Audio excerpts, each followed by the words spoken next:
100 yıldan buyon davomlashib kelayotgan dunyodagi eng yuqori darajalik jamoat Rockefeller jamoatini tushunamsiz. O'lchamlik neft shirkati, Daton bankasi, Rockefeller fondi jamiyati, Chicago universiteti va 911 voqeasida o'rilib tushgan dunyo sudi binosi.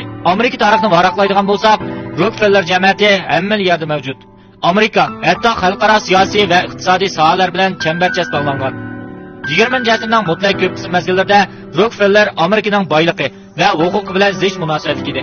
Ayni vaqtda Rockefeller jamoati Amerikadagi nurg'un sohalarda g'oyat zo'r payga ega bo'lib, qilchi mubolag'a qilmay o'z jamoatining amaliy kuchi hatto Amerika Federatsiya hukumatining ichki ishlari va diplomatiyasiga g'oyat zo'r ta'sir ko'rsatgan edi. Rockefeller jamoatining o'tgan 150 yillik taraqqiyot tarixi butkul Amerika tarixining dal ixcham ko'rinishi.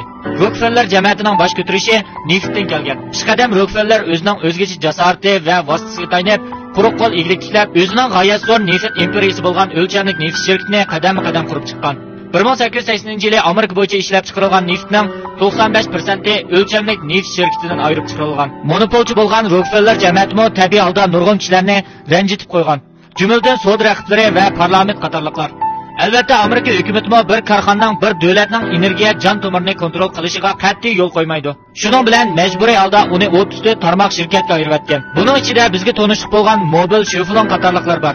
Uning tarmoq shirkatlarining biri bo'lgan Mobil shirkati 2018-yili dunyodagi 500 kuchli korxona ichida 9-o'rinda turadi. Buningdan shuni ko'ra olg'il bo'ldiki, 1911-yildan ilgari parchalanmagan o'lchamlik neft shirkati zo'r savdo imperiyasi edi. Ammo bir asrdan ko'proq vaqtni boshdan kechirgan Rockefeller jamoati yanada shalliq tarixni davomlashtirib kelmoqda. Lockheed Martin qurol yarog' shirkati, Amerika Birlashma aviatsiya shirkati, Pan Amerika aviatsiya shirkati, New York Acacia savdo o'rni, yana Jungoning Beijing Shiho doktorxonasi ham bor. Uning orqasidagi oltin xo'jayinning hammasida Rockefeller jamoatining ko'langisi bor edi. Kishining ishongish kelmaydigani shuki, Rockefeller jamoatiga o'xshash mushundaq kapitalistlarmi Amerika tarixidagi eng chong saxovatchi edi. 20-asrning 20-yillariga qadar Rockefeller fondi dunyodagi eng chong xayriy saxovat organi bo'lib qolgan. U yordam qilgan davolash, ma'rif va ommaviy soha butun yer shari xarakterlik bo'lib, Jungo'mo ko'p nafga erishgan. 1915-yili Rockefeller fondi jamiyati Jungo meditsina komitetini qurgan. Hamda 1921-yili Beijing Shiho tibbiy sho'yanni qurgan.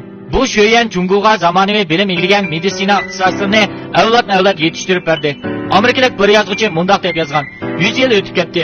Rockefeller jamoati Amerikada o'sib yetilish jarayonida o'zining ulug'lar irodasini tikladi. U hozir g'oyib bo'lib ketdi. Garchi ommaning nazar doirasi tadrijiy suzilishib ketgan bo'lsa-mu, lekin Rockefeller jamoatining hikoyasi va ta'sir kuchi izchil tarqalib kelmoqda.